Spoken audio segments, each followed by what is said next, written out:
Autogenic training, very complicated. If you love yoga, you might like it because it's got lots of exercises that are very demanding exercises. It works, but it's also very long and lengthy. And like so much of all these things, they generally require a coach, a facilitator, a practitioner. So utilizing them to make some uncovering, to break through some invisible barrier, good idea. But even when you do utilize them, you'll talk to any one of these people that use them, and they'll tell you what I'm going to tell you today. Getting into the unconscious is not simple. Augmenting some way of changing that dialogue inside your head is desirable. Breaking through those self-imposed limitations is a necessity. And the responsibility to do that is you, not the facilitator, but you. In America, where it's used with physicians, healthcare practitioners, it's considered to be a take-home modality. You see your psychotherapist, you go home, and you have a little bit of therapy. So it isn't that these things aren't good or that they don't work, it's that for most of them, they take time that we're not inclined to invest in improving ourselves.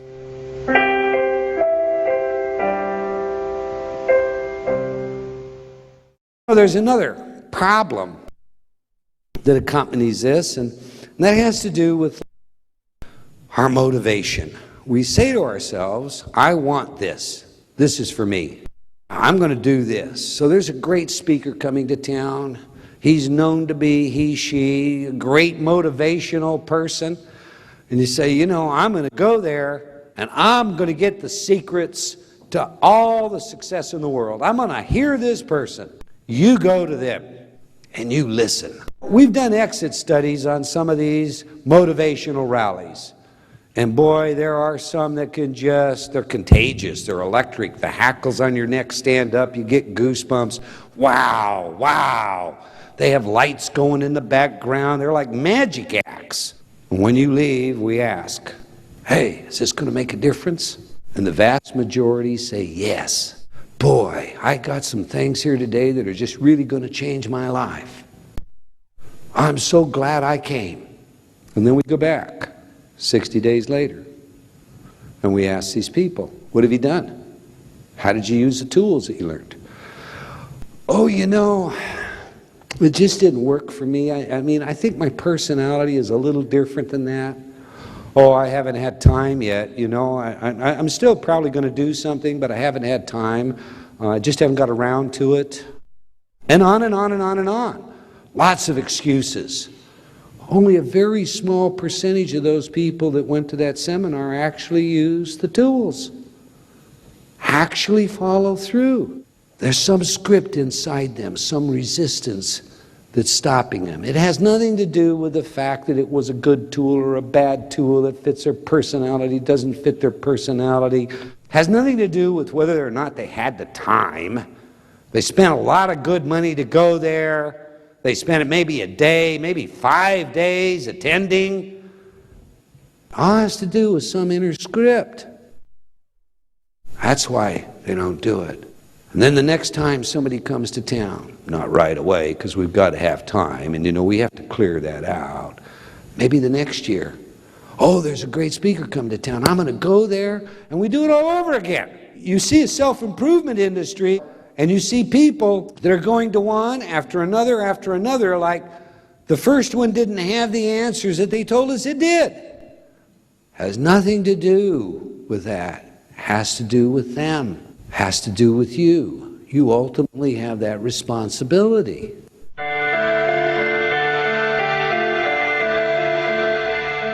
There's first denial. Everybody knows what denial is. No, I didn't do that. Wasn't me. Only we get denial in the unconscious as well. We get denial that refuses to acknowledge certain behaviors, that even rationalizes those behaviors. We have fantasy formation. Fantasy formation is simply, boy, if I ever run into her again, I'm going to say, I don't know, I can't see enough to tell. You know? We fantasize not just about our behavior, but we fantasize about what we could have said, should have said, how we should have acted, could have acted, both in creating who we are and in creating defense mechanisms. It's their fault, not mine. We have introjection. That's common. We take too much blame. We put it all back on ourselves. I must not be any good. I just never have been able to do that. Or I just made a mistake. In acute cases, this can literally paralyze the human condition and its potential. We have isolation. Oh, that's withdrawal. We just pull away. We just disengage. Maybe we disengage like I'm never going to be on a stage. I'm not a singer. I can't hit a note. There's no way I'm going to ever sing again. But we isolate not just ourselves, but our behavior from ever engaging in some activities. And we also do that in defense mechanisms in how we perceive what we don't perceive. And I'll show you that visually in a minute. We have projection. I remember an arrest one day. The guy has just committed a burglary. He's fleeing from the scene. County detective grabs him. They're in a big fight. And I happen to just be driving by. Bang, out of the car. We cuff this guy. He's standing up. He's going to sue me. He's going to sue the county. He didn't do anything. This is a false arrest. Da-da-da-da-da-da-da. We tip his coat upside down, and it's got the contents of the house in it. What we have in projection is you're guilty, not me. And we see that very, very often in personal relationships. There's some behavior that's not working, and you accuse the other one of the behavior that you're doing yourself. That's projection. We have regression. True regression, we literally go back to an infantile age. I once worked with a young man by the name of Vic, whose father had access to every hospital in the world. And his son had been cross-diagnosed with multiple sclerosis and polio. But the bottom line, he was in a degenerative condition, in a wheelchair, and given a very short life expectancy. Boy was 14 years old. Vic flew into my offices. Is there anything we can do? We went through his profile at great extent. Robert Youngblood, an MD, qualified in this area, joined me, and we developed a profile.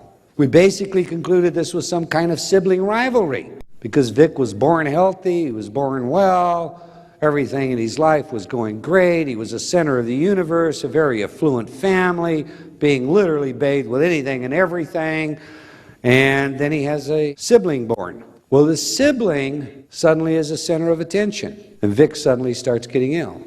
All of the attention shifts back to Vic, and the sicker he is, the more attention he gets. He has special wheelchairs, the house is rigged with elevator lifts on the stairs, no expenses barred. Well, the only thing in Vic's history, and we kind of overlooked this at the beginning, was he had a minor birth defect that required a tracheotomy. Tracheotomy was done when he was 2. Sibling was born shortly thereafter. And I tell you that because it becomes important. We created the profile, sent the programs home with Vic Sr. Vic put a sound system throughout his house, which would be his style. It played in every room, 24 hours of the day. Vic Jr., in the middle of the night, 24-hour surveillance, the alarm goes off, he can't breathe. They rush him to the hospital. They do a tracheotomy. He recovers from the trach and the wheelchair. I have a picture of this boy, 16 years of age, 2 years later. There's no degeneration. He's standing proudly holding his driver's license up, sending me a letter with his photograph standing next to his new vehicle. 16, chasing girls, having fun, doing what 16-year-olds do. Regression. 20/20 hindsight, what did he do to cause a tracheotomy at 14? Turned his oxygen up. That's what caused the choking. That's what led to leading him to the hospital. Did he consciously do that? I don't know. Is there a correspondence between he's in optimal health at 2 years of age, the tracheotomy, and returning to optimal health following a tracheotomy? I suggest there probably is. But that's an example of regression. Repression, hey, I just hide it from myself. I told you about my repressed experience. And sublimation. If Freud were correct, as a young man, I had fantasies, sexual fantasies about my mother. Don't think I did. Wouldn't admit to it if I did. But if Freud were correct, every young man does. We sublimate that drive by putting it out towards someone else. If we're healthy, it's some significant other, our wife or whatnot. Not or whatnot, better be your wife, guys.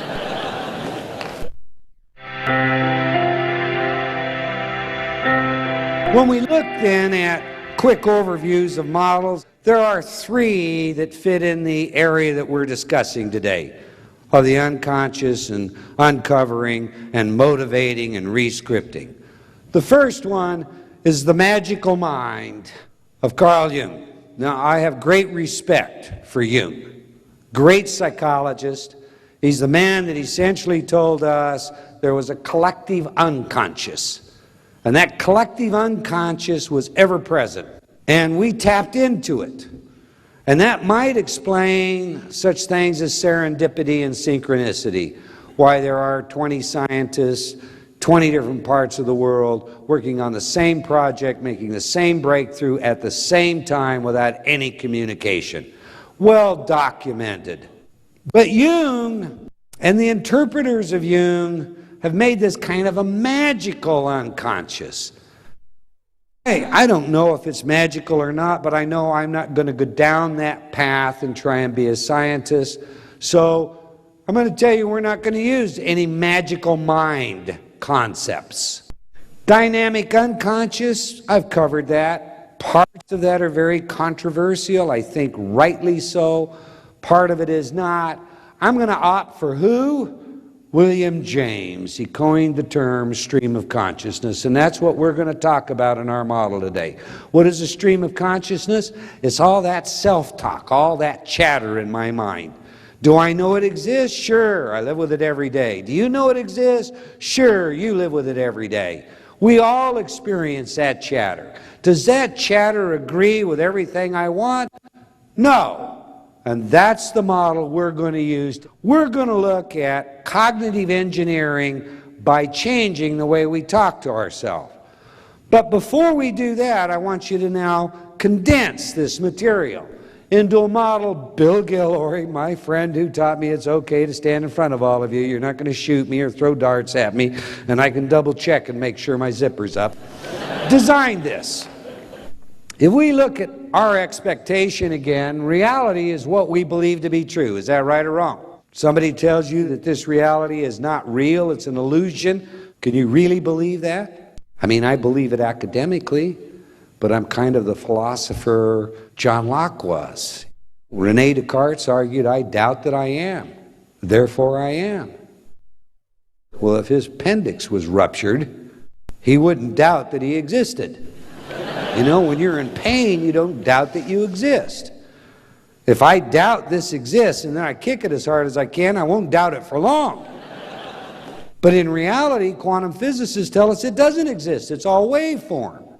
Reality is what I believe to be true. What we believe to be true is therefore what we perceive. I don't know how many of you have seen the flick it's called What the Bleep, but it's full of renowned scientists. A lot of conversation goes on in this. It shows us what I believe to be true is not necessarily what's true. Perhaps the Aztecs in Montezuma were indeed easily conquered by an inferior army because, as they say in What the Bleep, they had never seen ships of that kind, so they literally didn't see them. They thought it was gods with their golden helmets walking on water, just as they report. If we haven't ever seen it, is it possible for us to see it? What we believe to be true is what we perceive. What we perceive is what we look for, or what we expect, good, bad, or indifferent. What we look for is what we know. What we know is what we believe to be true. And what we believe to be true is reality. And we just go in that circularity. So in other words, If my expectation says something cannot exist, it cannot exist. It's that simple. And you won't prove otherwise. It just simply is outside of my realm of belief. I'll refuse to look at it some way or another. My reality will be made up without that. Is that reality? I don't think so.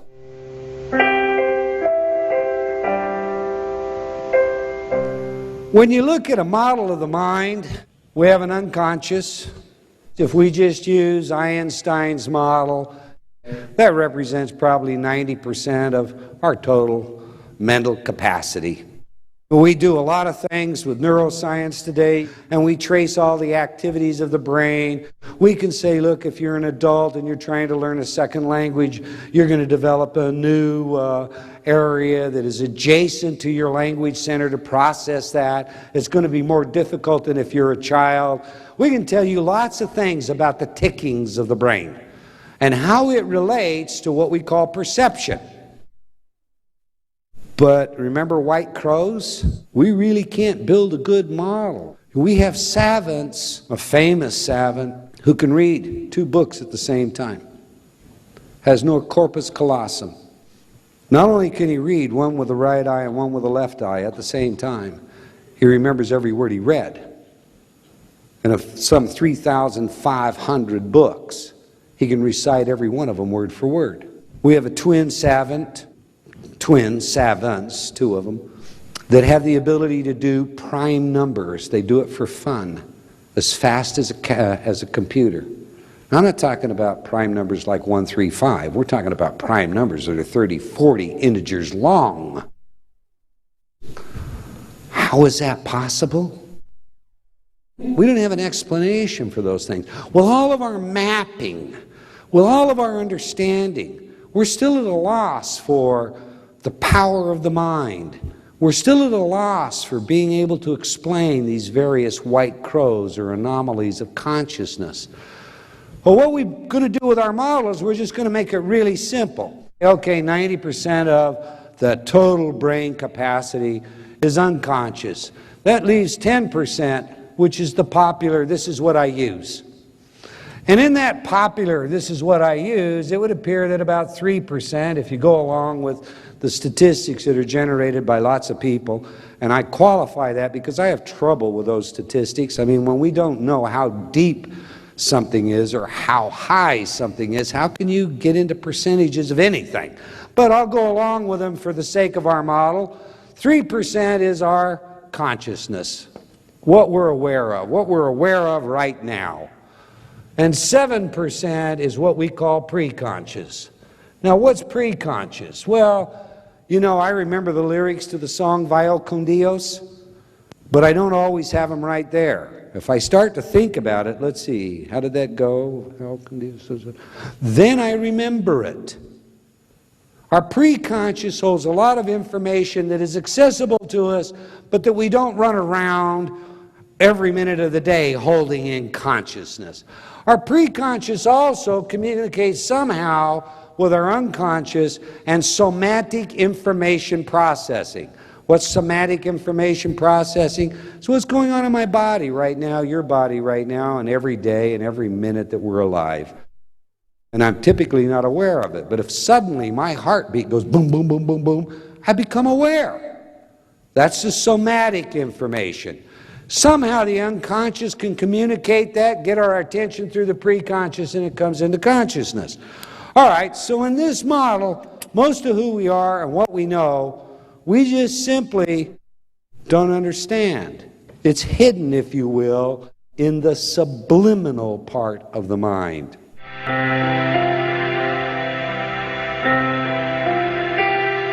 4 drives.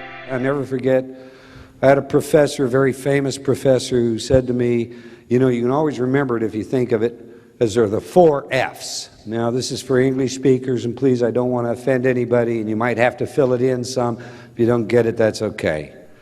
Drives are fundamental aspects of the human creature that we all seek. It's a species-oriented mechanism as well as an individual-oriented mechanism. The first drive is fight. The second drive is flight. Fight, flight, we all know that. The next drive is feeding. We have to feed, don't we? We have to eat. And the last drive in any mixed audience, unless you're talking to cops, is breeding, propagation of the species. He called it his 4F seminar. We all got it, you never forgot it. Today we have a fifth drive. That fifth drive in the Western world seems to be more. I want more. I want more. Yesterday I was having a conversation here as they were preparing everything, and I happened to talk about this fifth drive, and the fellow that I was talking to says, well, you know, we don't have so much of that. No, that isn't something that goes on in Malaysia. But wow. Wow. And this morning I picked up today's newspaper, your newspaper, not mine. And what do I find on page 3? Visit Singapore for stress relief. Shop your stress relief away. But really, they got the same problem we've got. I want more. We've turned everybody into consumers. Consumption is therapy. You know, if I'm depressed, if I'm stressed, I'll go shopping. Now this picture, I guarantee you get today's paper, there's this very beautiful woman, and she must have 10, 12 pairs of shoes out in front of her, and she's just deciding which one she wants in the convenience of this Shangri-La. So maybe you don't have that drive, but in the Western world we see it everywhere. I want more. What do you want more of? I want more fame. I want more attention. I want more love. I want more friends. You know, it's like a child. I'm bored. I want something. Buy me something. I want more. I want more cars. I want more success. I want more money. I want more. You know what we don't hear? I want more awe. When I was a boy, I'll never forget walking out my front door one day, and we had a rose bush. And this rose bush had a beautiful young red flower on it. And it had rained lightly the night before, and there were these little pearls of water on this rose. And the sun was just hitting it perfectly, so that every one of them lit a rainbow of colors that was falling on the back of my house, right behind it. I looked at that and beheld it in awe. Wow, what beauty. And remember that to this day, because the first sense I probably had of awe was the glorious beauty in that rose. That rose to me smelled sweeter than any rose I've ever smelled in my life, and I'm sure it had nothing to do with the scent of the rose itself. It was the awe of that moment. I don't hear anybody say, I want more awe. You don't hear too many people saying, you know, I just want more peace. I want to feel comfortable with myself, at home with myself. I just want more peace. Now, this fifth drive seems to be outward, like so much of everything that we look for in our lives. We have a metaphor. It's a story of the creation.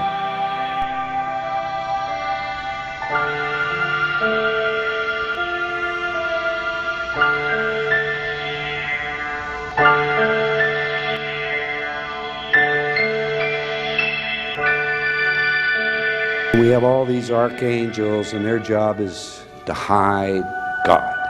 Now I'm going to use God today this way. G for grand, O, organizing, D, designer. We all have lots of words for the grand organizing designer. Culture to culture, religion to religion, there are different words. So I'm not talking about any one, I'm talking about one. The grand organizing designer has commissioned the archangels to hide himself from man. And they get together and they say, okay, well, we probably ought to hide him at the bottom of the sea. No. Man's cunning, he'll get to the bottom of the sea. Well, let's hide him in deep space. No. He'll sooner or later get to deep space. And they come up with 2 or 3 other ideas, and finally, one says, I know, let's hide him inside man. He'll never look. And that's a pretty powerful metaphor if you think about it for a moment, just as a metaphor. What is awe? It's a sense that there's something greater than myself. And does that have any power over me and my behavior and my life and my health? Absolutely. Study after study after study shows the value of honor.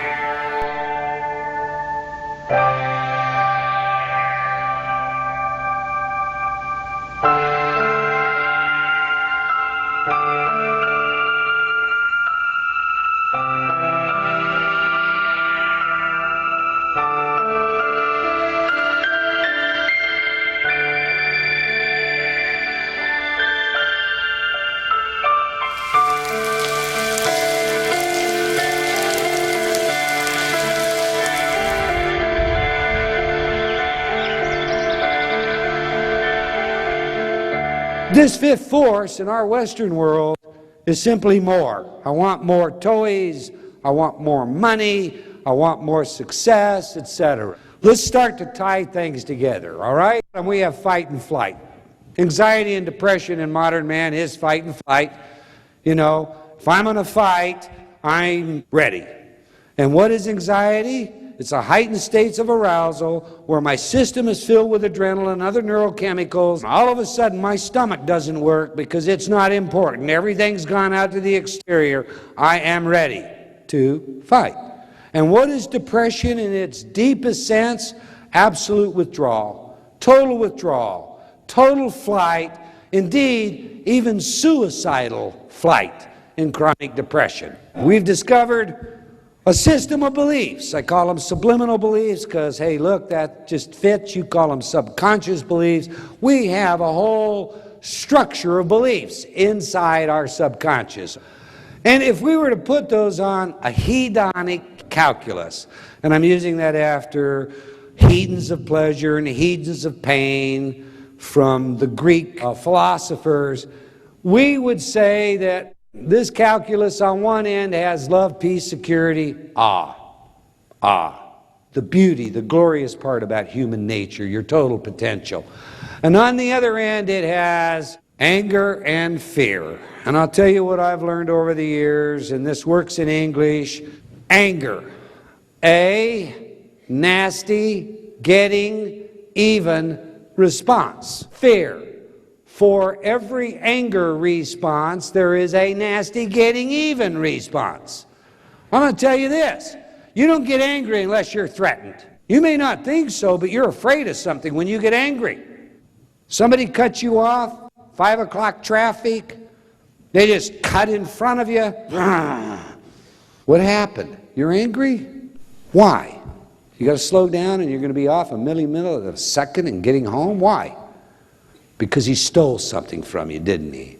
He took my place. And they can't do that, can they? Well, why? Because it's wrong. And I'm afraid if I let somebody do it, I'll let everybody do it. See, there's no such thing as anger without fear. Period. On that side, I have all the negative stuff that you can see that humans have done to humans over generations and time immemorial. All right. On the other side, I have the highest potential that resides in the human condition. Along this calculus, then, we have to recognize that sitting in the center is our desire to avoid rejection and our survival mechanisms, our drives. They make up the model of our mind.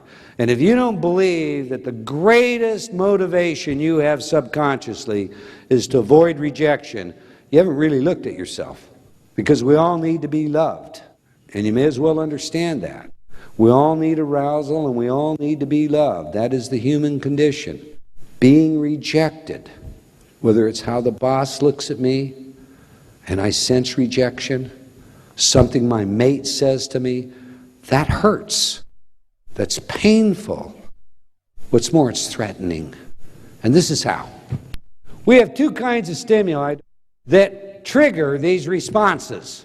One we can call imaginary threats. What's an imaginary threat? Hey, the guy that cut me off in 5 o'clock traffic is not a real threat, is it? The way my boss looks at me, that's not a real threat, is it? I make it a real threat. I make it seem like a real threat. But is it a saber-toothed tiger? A real threat? Huh? Is it a 357 at my head? Should fight, flight, anxiety, depression be set off by those synthetic stimuli? Well, the answer is no, but it is. It is in every one of us. There are two ways to be tied up in the world. Somebody can physically bind me. I'm tied up. I can attach a string to this microphone and refuse to pull it hard enough to break the string or to let go of it and walk away. If I have a belief that is a string and I'm holding on to it, it's my little chicken yard belief, I'm tied up. I promised you I was going to tell you the most important part of today, something that will change your life if you're willing to do it. Something that will add longevity and it will add health, and that's guaranteed. How did the inmate population tie themselves up? After all these psychometrics I told you about, we interviewed them. And you know what I heard from them over and over and over and over again? I mean, it can be summarized this way. Hey, my daddy was an alcoholic, my mommy was a prostitute, the neighbor boy hung heroin on me when I was 12 years old, but for the grace of God, there go you. And you know, almost all of that was nonsense. What were they doing? They were blaming where they were on somebody else. Not my fault. What is this thread? It's blame. Anyone that doesn't have someone or something they blame in their life is probably ready to start walking on water. Blame. It's the most debilitating thing you can do. Why? Because if you blame, you disenfranchised yourself. It's not my fault. What's that mean? I don't have to do anything about it, man. You do it for me. You change. It's not me. I'm not responsible. Isn't that what blame does? Blame literally executes your free will.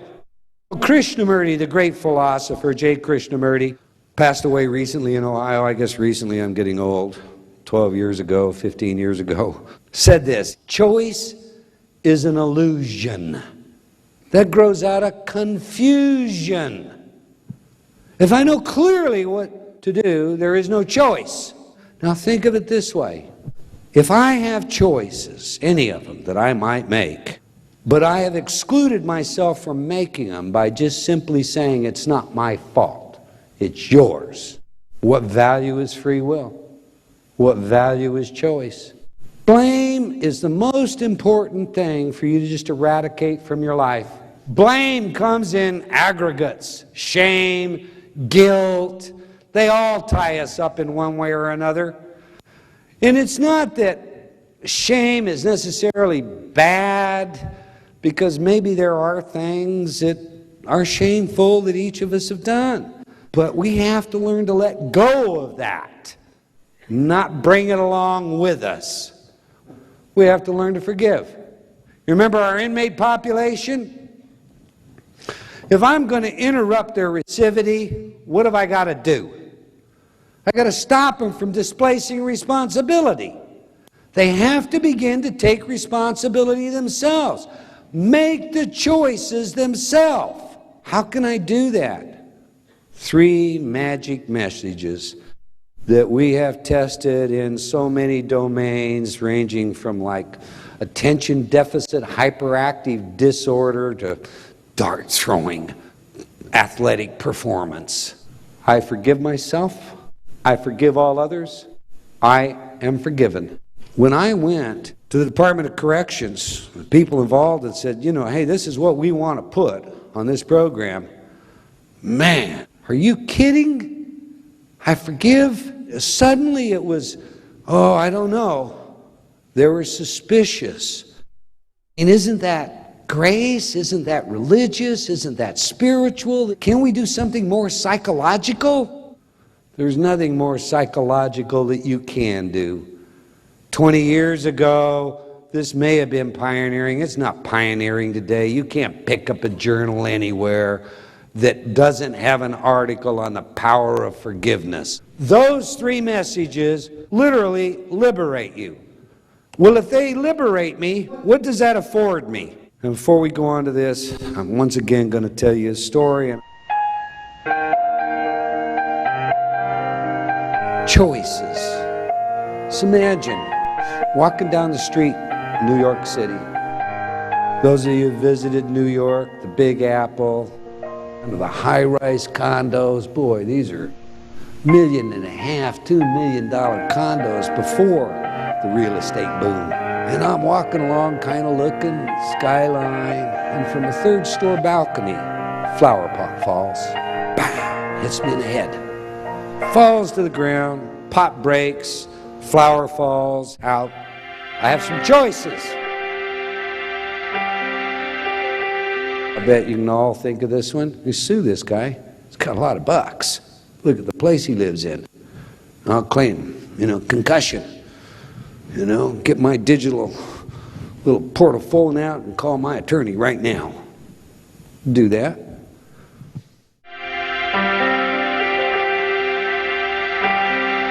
Oh, I wanted to be John Wayne. I'm going to take this broken flower pot and put it where.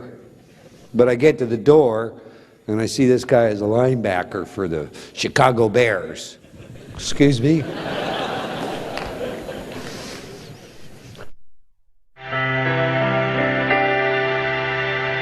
I can be metaphysical. Thank you. That probably brought some enlightenment to me. What else can I do? What could I do that would turn this situation into thank you, gratitude situation?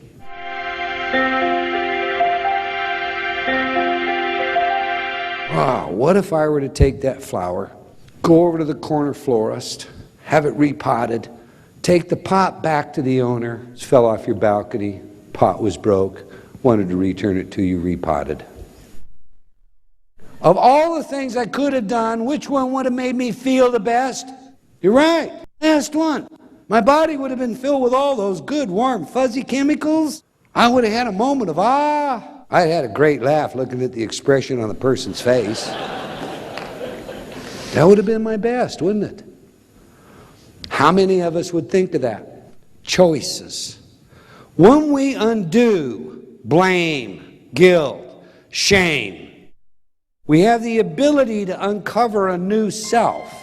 We suddenly have a whole new horizon, a whole new vista of choices. And those choices manifest our free will. The confusion, anger, fear disappears, goes away. Now to digress, we have that puzzle in place. Let's finish the technology puzzle. Remember, we're assembling puzzles. Turns out to be shadowing technology. I didn't think it was all that revolutionary. All my colleagues said, wow, nobody's ever done this, you ought to patent it. Well, I did. But I also give it away to therapists. I tell therapists how to do it, etc., because there's an advantage to working one-on-one with clients. And I'm going to tell you what we do. What is shadowing? It's not a buried message. What is a buried message? In the United States, if you advertise something, say something will do something, make certain claims, you better be able to support them. Because otherwise, we're going to have some government agency, they're going to come in and they're going to say, show me.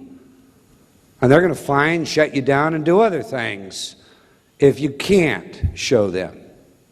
Well, there was a company, remember these companies that made programs that I couldn't find anything on? They got in some trouble in Texas, the Attorney General's office in the state of Texas, and asked this company to put up or shut up, and they contacted me because I'm supposed to be this guru, and said, can you help us in this case? First thing I asked him was, well, how did you create your programs? Well, we'll have an audio engineer send you the details. Oh, finally, the secret recipe to Coca-Cola. And in come the details. The audio engineer certifies that he mixed the affirmations 40 dB beneath the primary carrier. Okay, we're not going to go into audio acoustics. I'm just going to explain it this way. 40 dB beneath waves or music. What is that? The theoretical limit to a ghetto blaster is 30 dB. Do you get that? It can only get out 30 dB. What's 40 dB? It's what's going on at the symphony concert that's taking place, where do you want it to be? Singapore right this minute?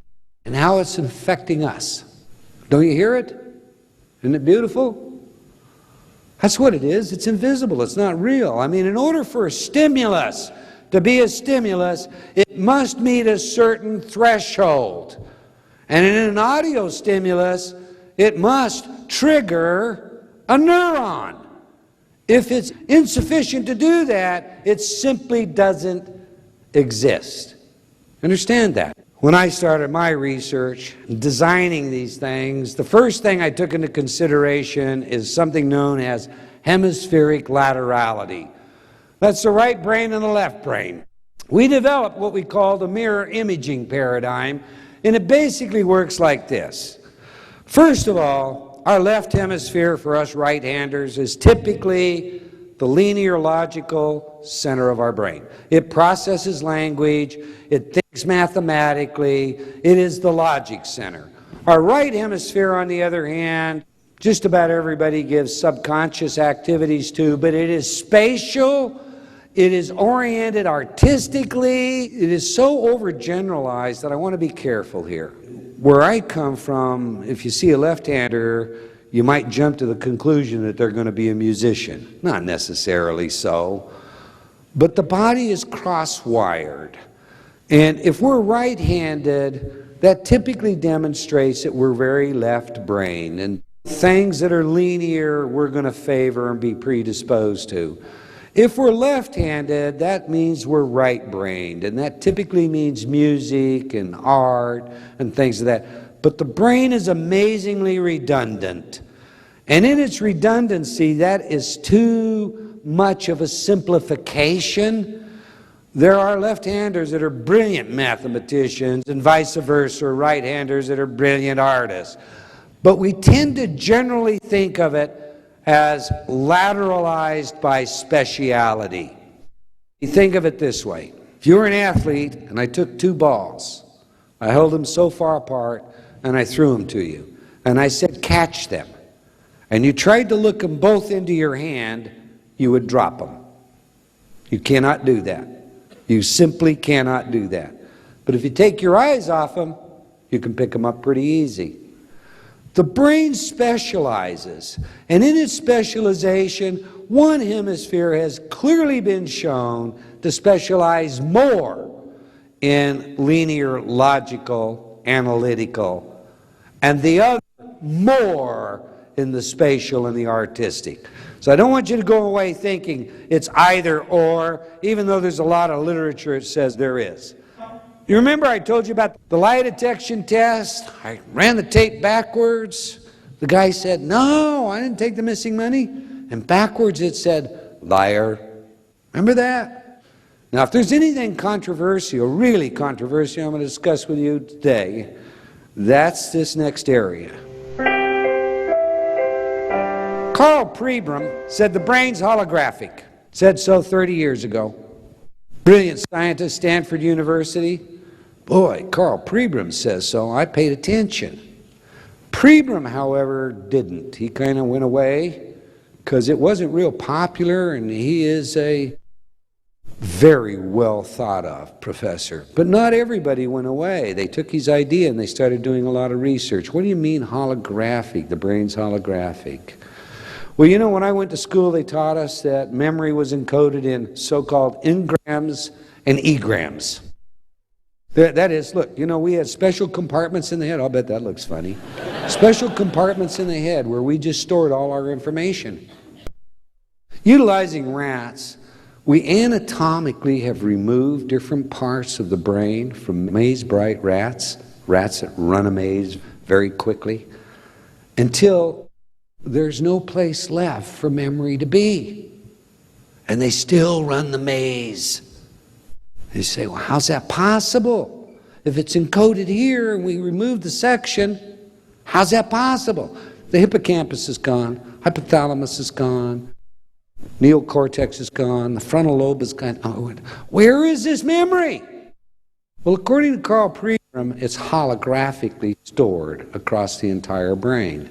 And according to modern research, that pretty well stands as that's how the brain encodes information. You can take engrams and egrams and throw them away. That's a fact. The brain mirrors information.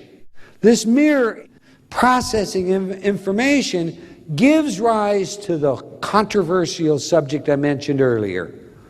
Do we learn language in reverse and then mirror it to the other hemisphere? You know, the universe is kind. At the time I'm working on this, young lady, dyslexic, doing what all young people do. Not all, but a vast majority. She's writing 5s and S's backwards. How many of you have seen that in your own children? Instead of this, it's this. Instead of this, it's this. It's very, very common. They typically outgrow it. It's not dyslexia in a clinical sense. Well, what are they doing? What's going on that causes this backwards writing? Well, I theorized that Pribram was right, and the brain must be mirroring information. If it mirrors information, it would be creating a holograph, interfering patterns. Those interfering light patterns would cause the pig to appear to be on top. There are two mirrors. They're refracting light. The refraction of that light takes this little tiny pig that's down in the middle and stands it up. It's no longer in there. It's right here, right on the top. But it really isn't. It's a holograph. That's where the memory is going. But then if that's the instance, does that explain masking, shadow tasking? That was my next question. You see, if Pribram was right, that could be the mechanism behind this kind of tasking. The picture. You see what he's doing up there? What's in his left hemisphere is in his right visual field. What's in his right hemisphere is in his left visual field. He is mirroring that information. When we do shadow listening tasks, the top one illustrates a well-known study that's been replicated many, many times, where we essentially take two stories, we tell one story to this ear, we tell another story to this ear, and the brain makes up one story. It just doesn't hear all the words. It makes up one story. The volume is exactly the same. We send random numbers, say, to the right ear. To the left ear, we might tell a story like, I was walking down the street one day. Then we shift and we start telling random numbers, 17, 22, 19. And in this ear, landed on my shoulder and gave me a kiss. And then we ask you, what did you hear? I was walking down the street one day when a bird landed on my shoulder and gave me a kiss. I never heard the numbers. This is called shadow tasking. If the mind is mirroring information, and if the hemispheres are specialized, does that explain why I make one story, or I don't hear the numbers, I only put one story together? To me, the answer is yes. A lot of the literature is in total agreement. A friend of mine says, Eldon, one day you're going to win the Nobel Prize. A dozen others say, Eldon, I think you're over the deep end. We'll get to the proof. Remember, I'm the pragmatist. Does it work? If I'm right, then we have two hemispheres mirroring. You see the word up there, cat? Our dominant left brain has to learn to turn that word into the forward cat, or the S into the forward S, the 5 into the forward 5. We would process information that way. Our visual center, our spatial center, two different images. I'm processing a word. The word may be beautiful, but I'm also processing the picture, beautiful. One of my favorite little sayings to impress you with beautiful, whenever you see a beautiful woman, and for women maybe this is a handsome man, you know there's a God. But there is a visual image attached to every word that we have. If I tell you there is a griffin, and a griffin is part eagle and part lion. Head of a lion, body, wings of an eagle. You have a